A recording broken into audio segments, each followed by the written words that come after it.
Welcome everyone to Chat Central. I'm Shauna. I'm JB. And I'm Shell. We're friends who chat about pop culture, politics, and everything in between. So grab a drink, get comfortable, and we hope that you enjoy our Chat Central podcast. Nothing is off limits.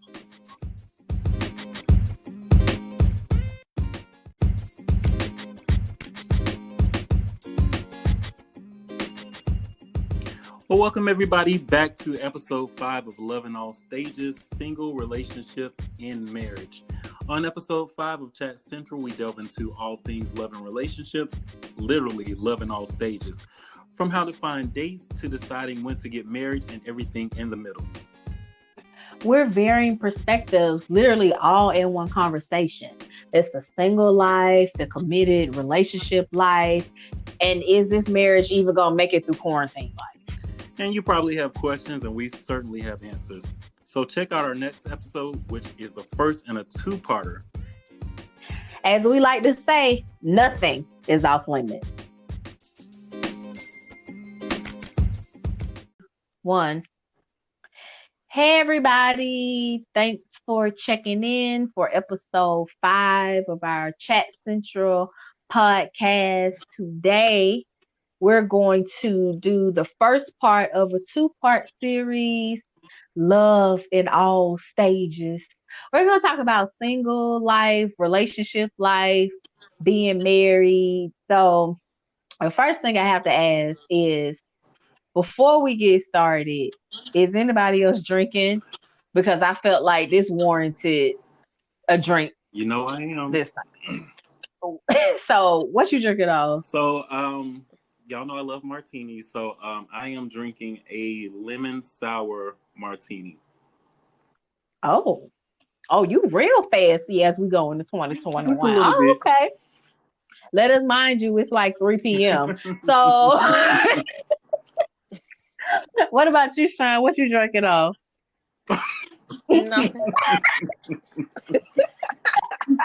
You got it in water, just in case different parts, like not even a spritzer, like.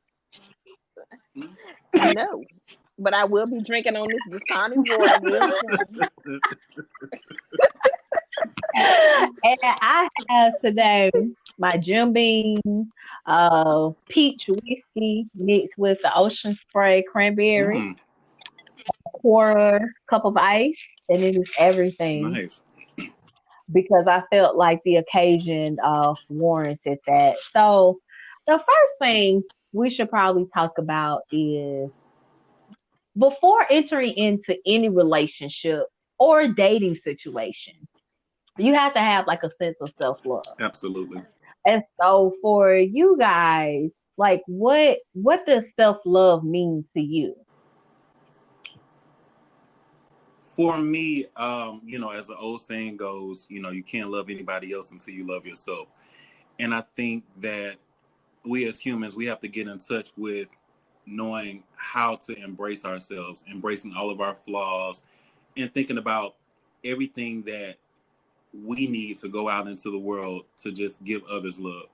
So you have to constantly give yourself reassurance and know that you are in a place where you are comfortable with yourself and you love yourself first before you can give it to anybody else.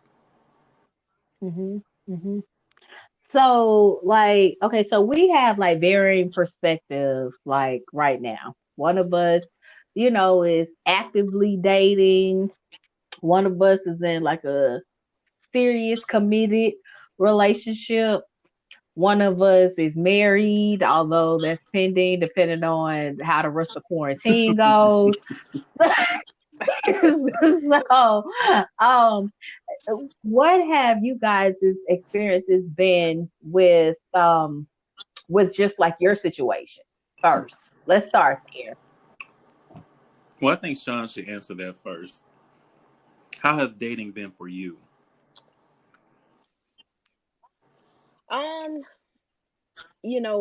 Dating is scary. I've always liked to have a friendship as a foundation. I think that takes like the hard stuff off the table where you're trying to impress a person and different stuff like that. And then, a lot of times you hear, oh, that person has changed. I think you really just starting to see who they've been the entire time. But it was like sometimes people put on. I remember many, many years ago, I had went out on a date with this guy and I had ordered a salad. And anybody that know me, I would never order You a went salad. hungry? So I was super hungry. Um, so just little things like that. And so when that situation happened, I was like, okay, you know what? Like, no, I think, the foundation should be a good friendship and everything. But it's hard out here because, you don't really know who has what motives, and it's hard, just trying to figure out, if a person has a lot of baggage and get to know them and invest in time with them. So it hasn't been easy. So shout out to you and Jonathan, JB, for actually being able to be in some really good relationships, and obviously Shell married. But you know how So, many frauds you go Yes. through to. oh, I'm So it's sure. like one thing Jonathan and I were talking about not too long ago was about the focuses that you have when you're dating. So there's like the physical attraction aspect, there's the financial stability aspect, there's the do we have a lot of common interests? Do we have conversations, strong conversations, meaningful conversations, right? Do we talk about things of sustenance? And so I think when you add all of that to the pot, plus the accessibility that people have to other people now, like through social media and like the dating apps and all of that, it's just really, really hard. Then add the layer to quarantine right now. Like, Jonathan, I know you're in a relationship, but if you were single, would you be dating in quarantine? Like, Um, maybe, maybe not. I say maybe not just because I don't really feel like I would want to be around anybody during this time, just because I would want to keep myself safe.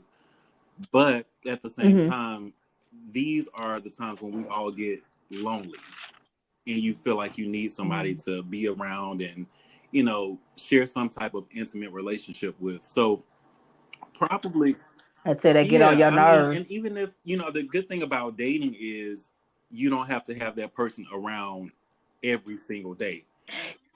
And Yes, like Sean, you have no idea. Like I envy just having my mm-hmm, space and just the peace and quiet.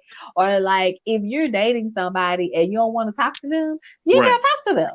You don't owe them anything. I mean, I get it, but I was just discussing with someone Mm-hmm, earlier about love language.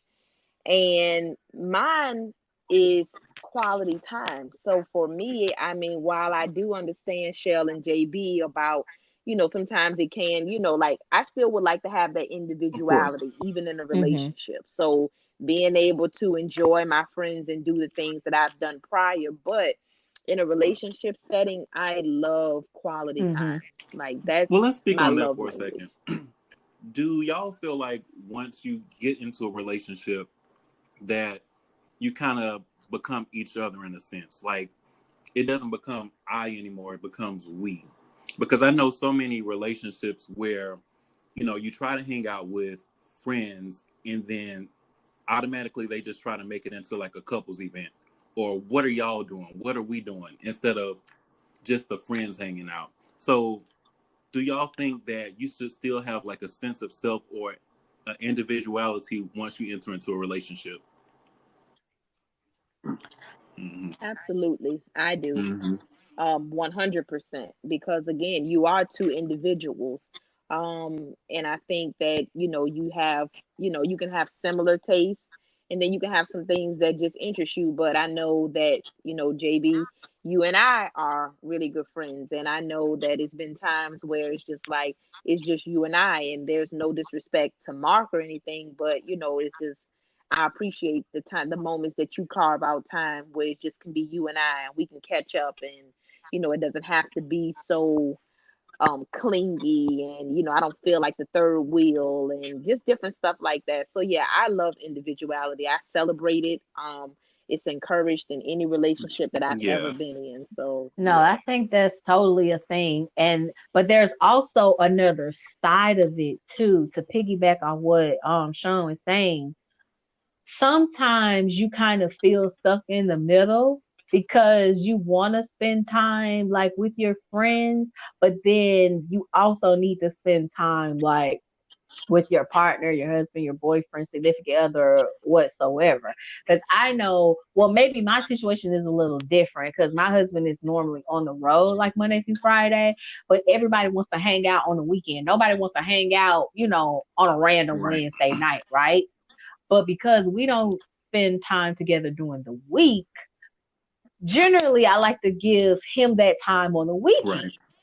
But then I have friends who are like, hey, we're going such and such, come out and stuff. And I'm like, oh, we have plans or whatever the case is. So there's a definitely a fine balance, I think, between it. But you have to have like your own friends and individuality and all of that. What about you, JB? Like with your relationship, how do you balance the individuality and all of that? Well, one thing about me is I believe in, like you said, just a very good balance. I feel like if you want to hang around your friends, because oftentimes you don't get those one-on-one times to where you feel like I need to be with my friend and have my friend discuss like issues they're going through or some things that that are on their mind. So you don't want your partner being around to get in the way of that, because the person that you're friends with may not feel comfortable discussing or disclosing everything that they're going through in that moment just because you have your partner around.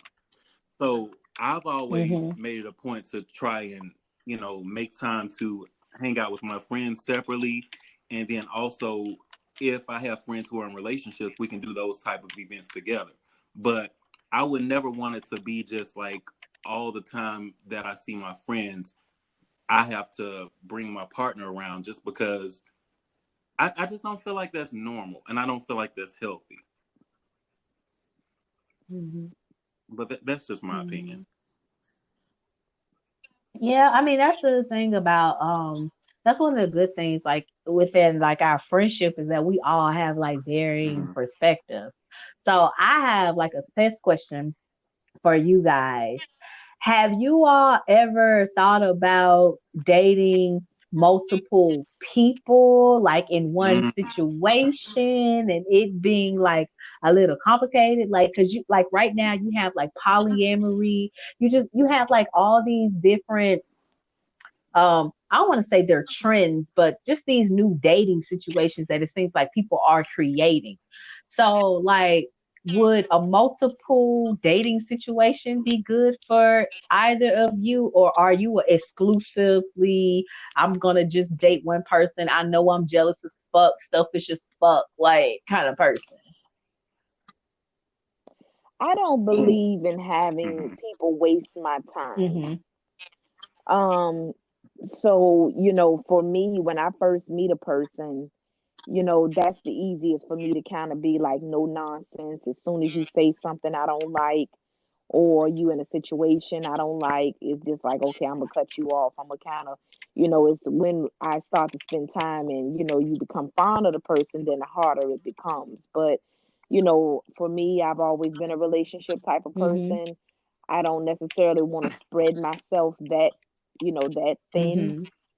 Mm-hmm. As far as with multiple people, I just rather kind of be patient and wait until I find the person that's worth me giving my Come on, time Yes. to. worthiness.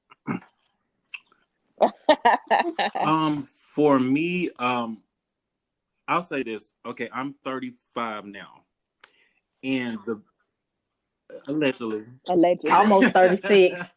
Uh-huh. Slide He's it. closer to 36 than 35. We will not be Uh-huh. equal until you're Exactly. 21. Exactly. He like 30, he like 35 and 340 days years old. But no, the biggest mistake that I feel like I made in my 20s is dating exclusively and spending too much time focusing on one person. And I think both of y'all can attest to this because I've kind of shared my experiences with y'all as far as dating. I've always been a serial dater, but as I got in my 30s, I look back and I realized that in my 20s, I kind of should have been a little more reckless, for lack of a better word. Right. No, you should have been out here. Like, because how do you know what you like, what you don't like? Like, how are you supposed to know that when you're committing too soon, too early? And Shell, you can probably talk about, well, I think I've told you more about this than Sean. There was one particular person that I spent so much time investing into for about 6 or 7 years, just thinking that we were just gonna ride off into the sunset and be together. And you know, after I focused all of my energy onto that one person, it didn't even work out. So just imagine if you just were taking the time to get to know several people versus just one person, and then to have it not work out, it's like you felt like you've wasted your time. So you know, I just would say for anybody who's into the dating world, if you have the opportunity to date more than one person, and if you want to see people who can catch your attention in different ways, just like spread yourself out, but just make sure that you and then the other people also know what the situation is.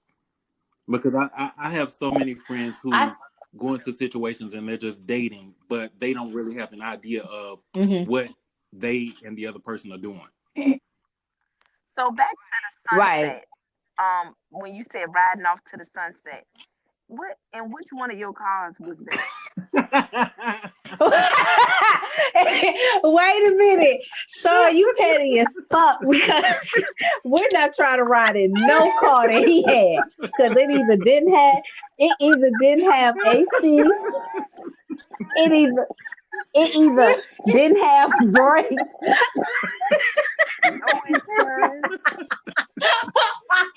We're not trying to ride in shit JB got. Park your shit. How about you?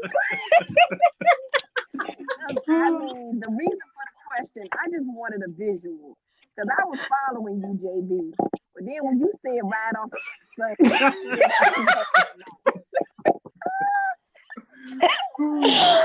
you know what? I think, you know, the thing is, that was funny as fuck, yo. Like, the thing is, I think in any relationship or dating situation, we have to remember not to create false narratives in our head.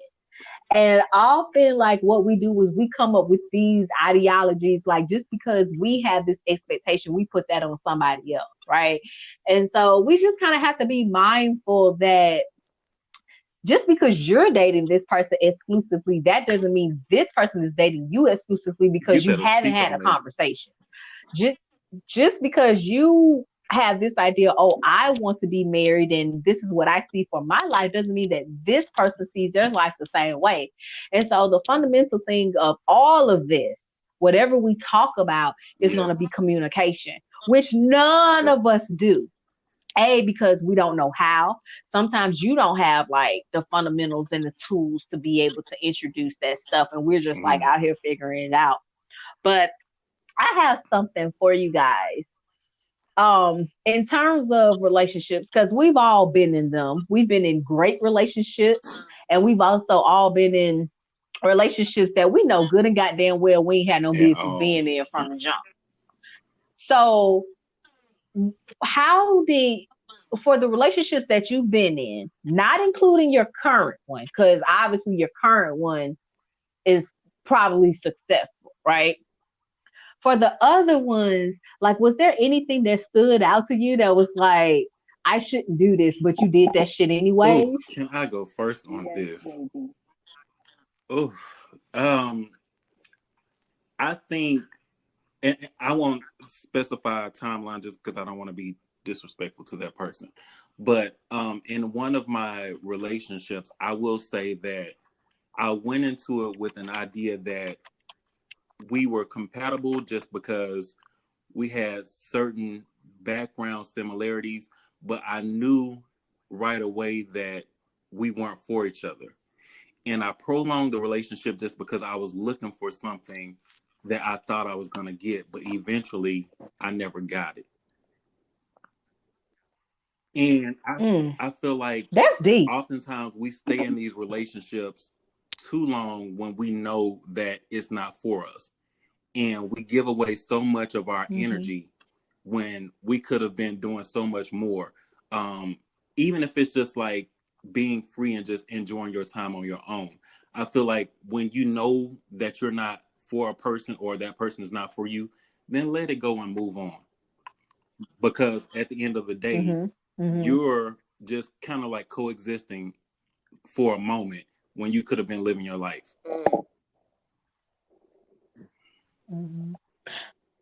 So what about you, Sean? Like, have you been in a relationship where you knew that shit, your ass ain't had no business in that shit, but you pushed for it anyways and maybe stayed longer than you should have? That before. You just in love with the idea of just having someone. Tell the truth. They have, exhibited things that that you shouldn't be going through, whether it's anger and wanting to get physical, or different things like that. And you just know that it's not conducive, it's not safe. And yeah, you kind of it takes me less than 30 days to know if I really see a future with a person or not. It really does. Anything other, and it definitely don't take that long. I mean, if you want to get like a really full scope of seeing someone, if they where they're mad, if they're happy, because I think it was something that Tyler Perry may have alluded to a long time ago. You kind of want to see people in all different facets, and not just one way. Because in the early parts it can be very blissful, and then in some parts, you want to kind of see those down moments too. So yeah, it doesn't, but nonetheless, it doesn't take long to know, if a person really is what you need. You can just be holding on to it just because it's familiar. You know what I mean? And it's just that comfort zone. So yes, I have been guilty of definitely holding on to something a lot longer than what I should have. I think for me, it's been a combination of things. This longing of what I think a relationship is based off what I've seen, right? And holding on to something that I know is not healthy for me out of fear of the unknown. Because sometimes we get in these situations where you get so used to like being with somebody and that person being in your life, like you can't imagine that person not being in it in essence. And so you would like rather stay in it than the possibility of them not being there. Then there's the side of being in love with an idea or being in love with something that you don't even have, because it's like a facade or the idea of somebody being something that they're not. So I'll give you an example. Like I was in a relationship with this guy, went to the military and, all of that. He was a really nice guy, but he wasn't for me. And there were certain things that I knew that stood out, but I was in love with the idea of him being that person, even though he really wasn't. Instead of just acknowledging this is who he was and this doesn't align with what I want, I was in love with the notion of hope that he could someday be that person. And I think the older that we get, because I'm being honest, we all over 30, right? Relationships in your 30s look completely different than they do in your 20s. And so anybody that I would have married in my 20s, I'd be divorced from today. It wouldn't work. Not to cut you off, it wouldn't work. Sometimes you look back on your 20s and you think about those people that you dated and you were like, WTF was I thinking? What the fuck? like really? Like, right. Shell, this what you was doing, sis? Really? Girl, he couldn't Right. even read. What are we talking about? You don't even have your What are own we talking place. about? So you don't even have your own. And so, wait a minute. I have a quick question for you guys. I have to ask.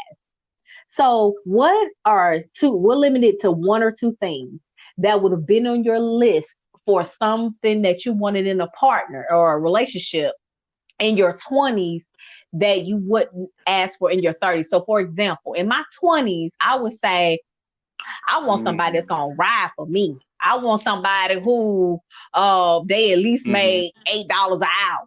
That would be my thing. But in my 30s, I need you to have a retirement plan. I need you to have 3 6 month savings in the bank because a bitch is like to be able to go to the doctor when she needs to, and I need stability. So what's something that you would have had on your list in your 20s that in your 30s doesn't cut it? I'll say for me, I think when I was dating in my 20s, the things I looked for in a person were very limited. I just really wanted somebody who can make me laugh and just to have good conversation.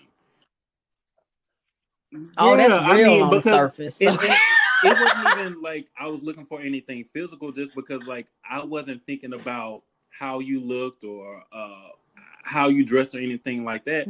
But I was just like, if we have a conversation and if we can stay on the phone more than 2 hours and you can just keep me stimulated and make me laugh, and every time that we have those conversations, I want to see you and I want to, be able to be around you. That's all I really thought about. But yeah, once you get into your 30s, you think about financial stability and I like eating. What you bring home every week? What can you do for me that I can't do for myself? So, I think as you get older in every decade that you move into, certain things start to arise, and as you grow, your ambitions grow. What about you, Sean? Like, what's something like in your 20s that you was like, yeah, I need him to do this, this, this, and then in your 30s, you like, that's some bullshit.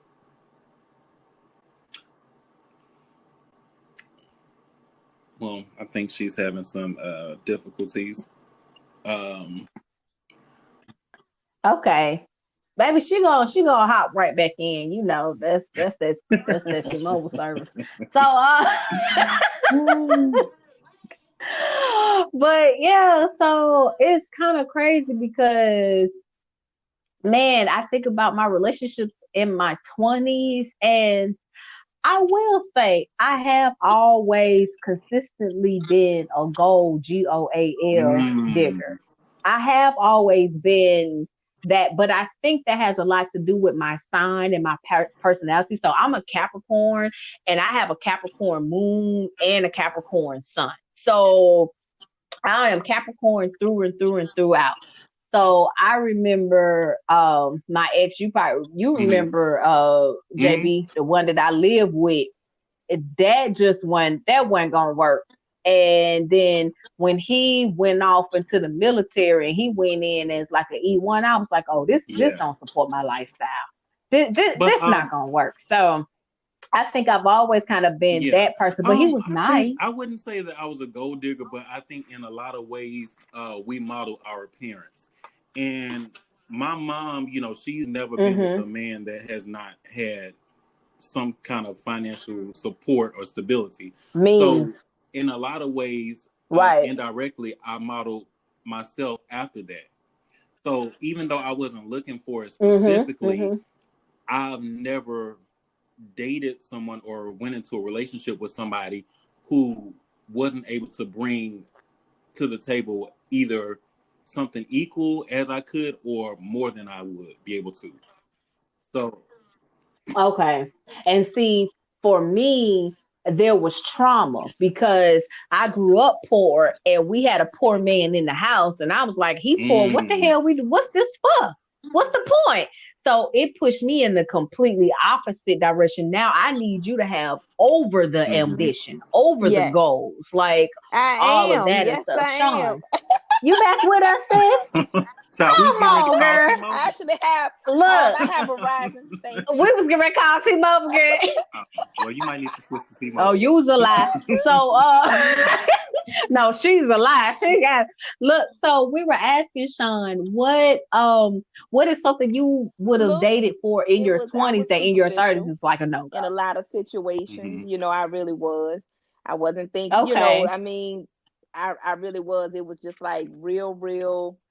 I had Coke bottle shape and long hair, and I had it going on back then, child. And yeah. When? I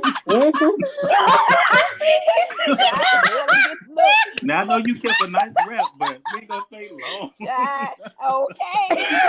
Right, she still got that rap. Look, that rap Sean been in still place got for that 20 damn years. rap. Ain't got no bounce. Yes, honey.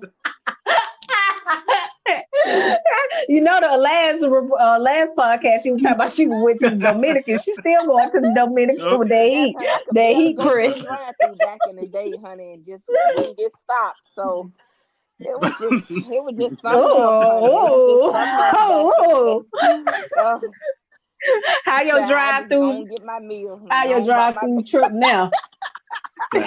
Well, I hope you ain't trying to holler at nobody at Steak and Shake. Well, they do. Oh, they did mess up my order the other day, so I got to go back through there.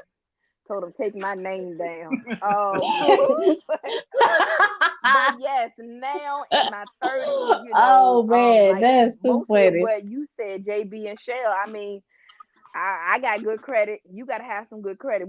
I'm not trying to get none of nobody mama name and stuff like that.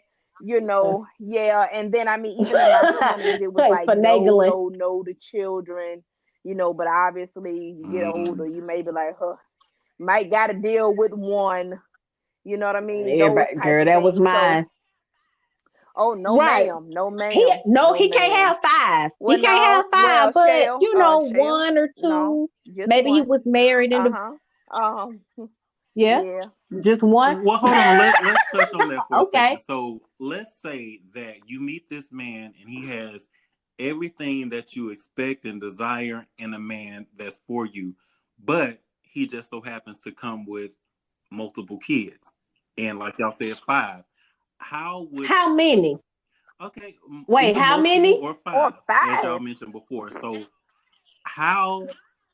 So let me ask you this: if he's Right. supporting You could tell this a man. You no, could what I'm tell this saying, a if he's man asking this supporting No, all of question. his kids and he's no, doing well for no. himself and he has all of these things that you expect in a Mm-mm. man, how would We're that gonna be add up good for ass you? friends. Mm. So I think the circumstance, it depends. Was he married for a long period of time? And these are 5 kids that he had with his ex-wife, and they've been divorced for 3 or 4 years. Like there has to be context. Or is he future Oh and my. he got 11 Oh, kids with 9 baby mamas? Like there, you have to give context to that, because if he has, let's say, 2 or 3 kids with one woman he was married for a long time and they end up getting divorced, I can work with that because that tells me that he has mm-hmm. stability in some form of fashion financially, and he was a husband and they decided that it would be better for them to not be married. But when you just out here putting it in everything and you just creating kids with everybody, like no, Yeah, for me, I I'm don't good on have that. any I'm children. good on So that. for me, I But don't bring no baby daddy drama to the table, and I mm-hmm, don't want the same. So for me, I'm just gonna pray that whomever I'm with either has 0 or just 1. I personally don't. I've seen it not work out so well. I'm not saying that's gonna be my situation, but yeah, no. I prefer, you know, no kids or at least 1. and I'm gonna be honest. So like my husband has one child from a previous marriage, and Mm-hmm. I don't date men with kids because like you, Sean, I don't have no children. But what allowed me to be open to the idea is that his ex-wife is very productive. She has her own career. She provides, for her child Mhm. and stuff. So it's not like a messy situation when it comes to like the child. And so that makes our situation a bit Right. more easier. And like you Mm-hmm. said, it's just one of them. If he had 2 or 3, I would be like, Yeah. I would have to ask more Right. questions. I would have to ask more questions. So here's the thing. Some people have the goal of marriage, some people do not. So for you all, do you all have the goal of being married one day? That's the first question. And the second is, what does that look like for you based off what you feel about marriage and what that is? Uh, um, I feel like I've always had the Stedman and Oprah mentality in my mind. I feel like Oh, that's Wait a because minute, she what? gay. Wait a minute, She wait a go with minute. Gail. I thought Oprah. I What? thought Gail was the love of her life, Oh and my Stedman was gosh. just Oh there my for gosh. like Shale, shits and Shale, giggles. well, Shale, the That's not streets their do say Shale. No, situation. the streets don't say nothing because we ain't got no money and no time to be sued. The streets ain't saying nothing. It's You, JB and Shale saying that shit, not me. I thought my my bad, my bad. I seen wait a minute, because I seen Oprah shout out Gail for her Mm, birthday. I ain't never mm. seen Stedman shout out for well, I his do birthday. I think ain't the never seen that. recipe for their marriage, or well, their togetherness, has been kind of like this discreet thing, so to say. Like we are aware that she's with him, but he's not so much in the spotlight like she is. Hmm. So for me, Hmm. I've just never seen marriage as an ideal for me. Not that I'm opposed to it, Hmm. but it's not something that has always been at the top of my list. And I think, yeah, I think as I It's get not the end all older, be all. I'm warming up to it. But it's like that old saying goes: if it's not broke, then don't fix it. But you have to also think about Hmm. so many other different factors. If you were to die and you were with your partner for so many years, you would want so many things to be given to your partner that you shared this life with. And the only way for that to happen was if you guys were married. So, I mean, you may say no today, but then in a few years, your mind may change. Yeah. Like the circumstances be right. What about you, Sean? Like, is marriage the end all be all? Like, is that Yeah, a goal obviously. I on your mean, list I of want to be things to married, but do? I don't want to be married just because my friends are. I've Mhm. always wanted whatever situation I'm in to Hmm. be pure, authentic, genuine. You know what I mean? Like I want real love. And I saw this quote that said, "Love is friendship on fire." So that's the type of thing that I want. Mm. You know what I mean? I want to be able to enjoy the person I'm Hmm. with. I don't want to be married and stay in something that I'm not happy with. So mine would look a lot like just traveling the world, enjoying, my spouse and just Hmm. creating memories and laughing and having a good time.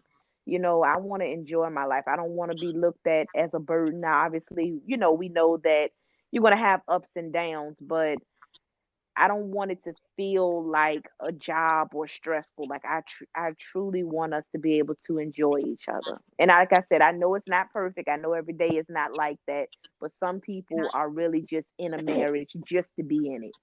Whether it's for children, whether it's just because Hmm. security, financial security, just different things. I've talked and heard different reasons as to why people are married, but I want mine to be based on genuine love and you know what I mean, and just really enjoy myself and in my marriage.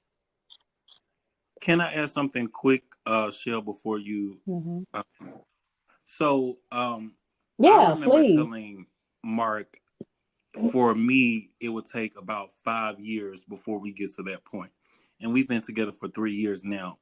And Mhm. yeah, so I feel like it Uh-oh, takes coming a up while on it. for you to really get to know somebody, their likes, dislikes, and the good and bad things about them. And for you to come to a point where you accept all of that.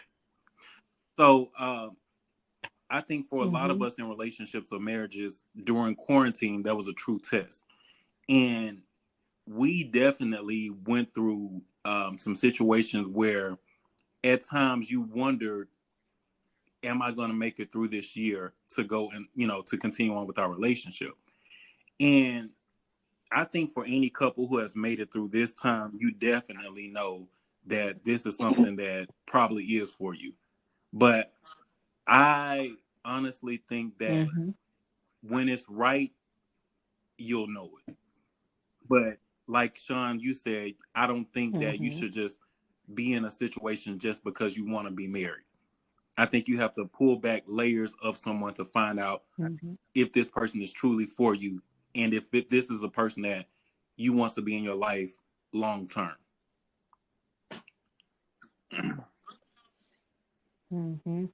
It's interesting because I've always wanted to be married. Like, it was like the goal on the wall, right? Probably because I come from a broken home. So it's like, oh, I want to be married. I want to be married. Gone through my whole life, dating, relationships, all of that stuff. And what's funny is when the guy actually is like, hey, I want you to move in. Hey, we should get married. I'm like, wait a minute, hold on. I don't know. This is heavy. Because the thing that I've found about marriage is, if you should marry someone if they never change a day in their life, right? So if this person was to never change for the better or worse for the rest of their life and the rest of your life, would you be okay with that? And if the answer to that is yes, that's how you know you should marry this particular person. If you wish that they spent more time with you, if you wish that they made more money, if you wish that they were more attentive to the things that you need, if you wish that they communicated with you more and all this stuff, then that's like not the time to get married, right?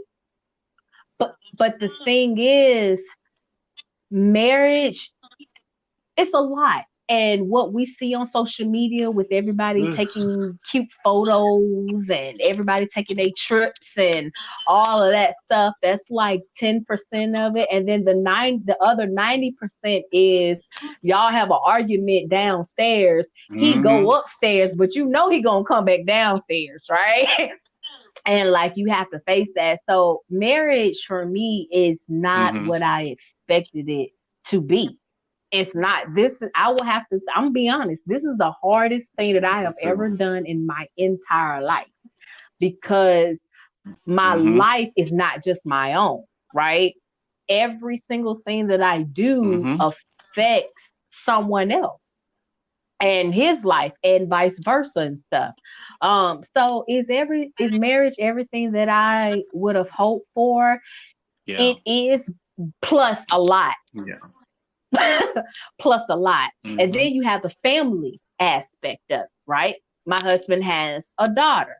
And then you have family members and stuff too, because that plays a part into your marriage as well. Sometimes like into your relationship, if you let it, just kind of depends. But it's not to be taken lightly. And I think me being who I am, the seriousness that I took from marriage was just the legality aspect. Because JB, you hit on something very important. You can love somebody all day in this life, but unless you got a piece of paper that's by a judge and it's signed, it's not invalidated, but the world doesn't, or I should say this country doesn't see it the same. And so you owe it to someone that you love and that you do want to spend the rest of your life with.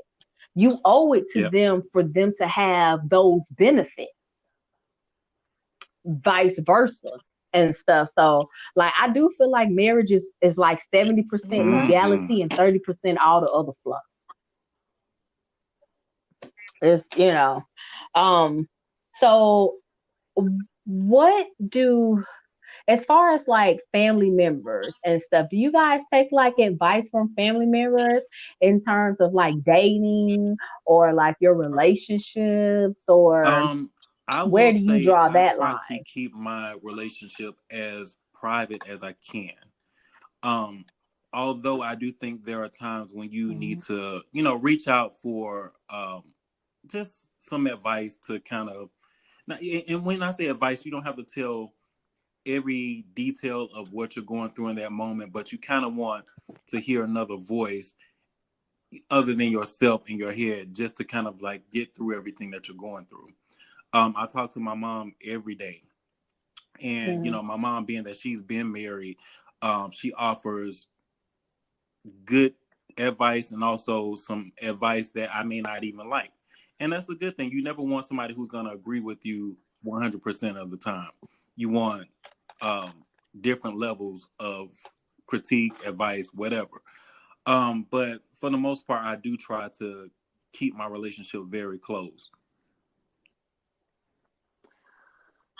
But let me add on to what this, about you, Sean? Like, do you have a space for? Okay. Okay, he got to get this out. This is important. Go ahead, boo. You got it. Family as a whole. When I bring into Mark's family, I remember, as we mentioned before, going through quarantine, it's not really the easiest thing on your relationship or marriage. So when we were going through an argument or a disagreement that we had, one of his cousins actually reached out to me, and she was kind of like a bridge or a voice of reason to get us through what we were going through. And a lot of things that she said, a good amount of what she said, I agreed with. But there were some things that I didn't agree with that she was kind of vouching for on his side. But it was good to able to hear someone say the things that I needed to hear, just so we can get through this moment of not really getting along and, fighting and everything like that, so we can get to a better place. So I think family and friends are important in a relationship, but you don't want to disclose too much because you don't want to have too much outside influence.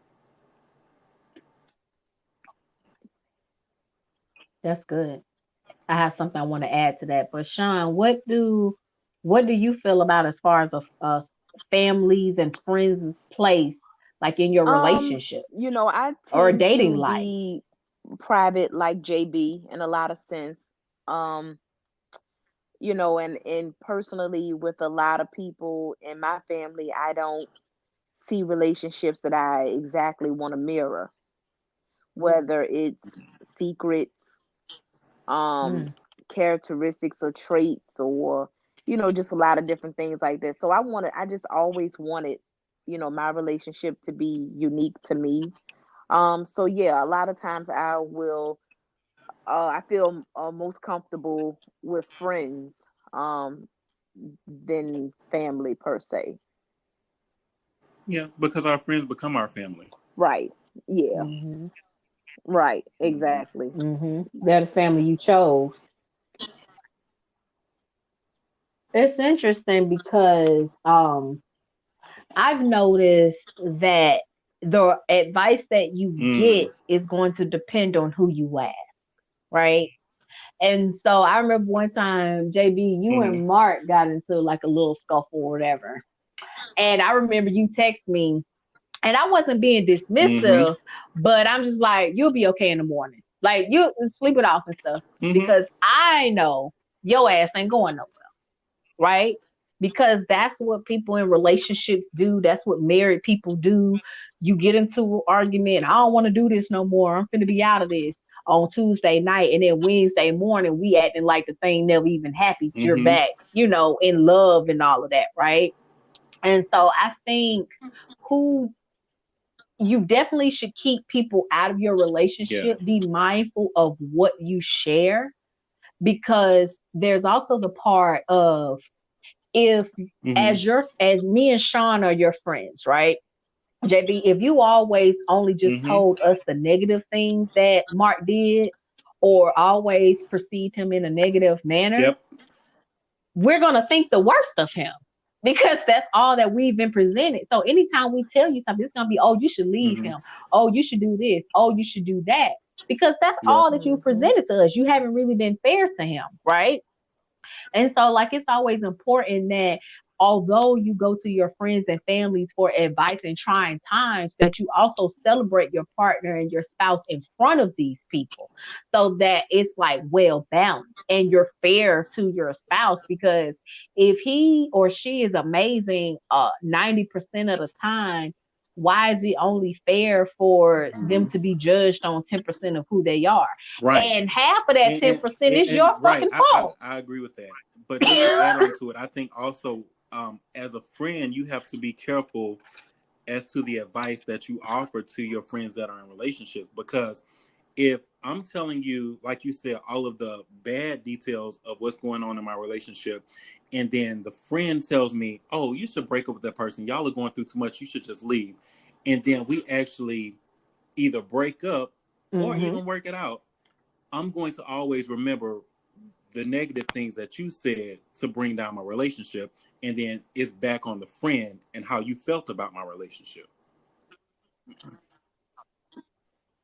And it's always gonna be like it's always gonna be messy. It's always gonna be messy. But that's why, like, the biggest piece of advice that I can say is to always keep like, not like a mentor, but someone in your space who's done Mm-hmm. it longer than you have, right? So Mm-hmm. somebody who's been in a relationship for 10 years, a committed relationship for 10 years, or if you're married, a couple who's Mm-hmm. been married for 30 years, they done seen everything. Mm-hmm. That person gonna give you the best advice that you can get Been in a relationship versus for your 5 single minutes. friend who ain't never been married. Right, right. And so yeah, it's definitely multifaceted. It's a lot. It's a lot. And it definitely takes a village, Yeah, but you have to be definitely. mindful of who you keep in that village. It's crazy.